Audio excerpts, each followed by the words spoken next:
Trabaho ng mga opisyal ng ating gobyerno na pagsilbihan tayo. Kung serbisyo ang hinihingi pero ang binigay ay abuso, may parusa dyan. Narito ang inyong alas sa batas.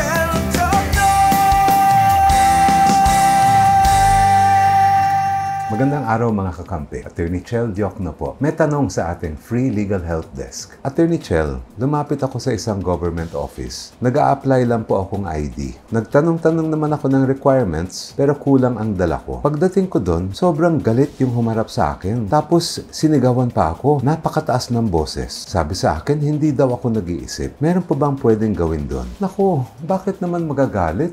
Trabaho nila yon. Dapat ito ang alalahanin ng lahat ng mga government official at empleyado. Sa Article 11, Section 1 ng ating konstitusyon, nakalagay na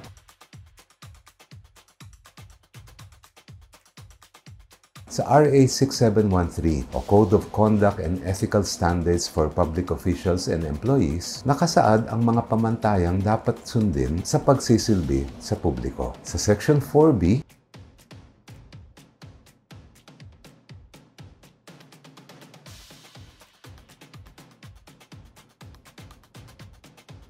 sa Section 4C naman,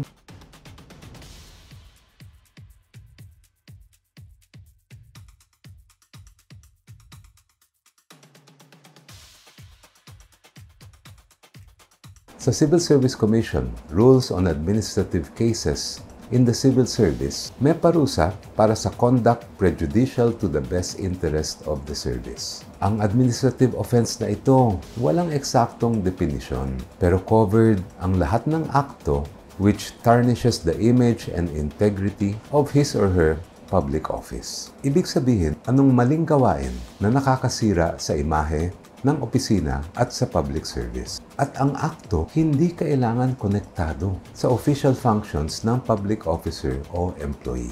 Itinuturing itong grave offense at kung matagpo ang guilty ang nireklamo, may parusa na suspension of 6 months and 1 day to 1 year for the first offense at dismissal from service for the second offense. Pwede itong ireklamo sa mismong opisina ng may sala o sa Civil Service Commission. Ang directory ng Civil Service Commission Regional Offices ay makikita sa kanilang website. Tandaan, trabaho ng gobyerno at lahat ng parte nito ay pagsilbihan tayo. Kasama na dyan ang pagbibigay ng akmang respeto.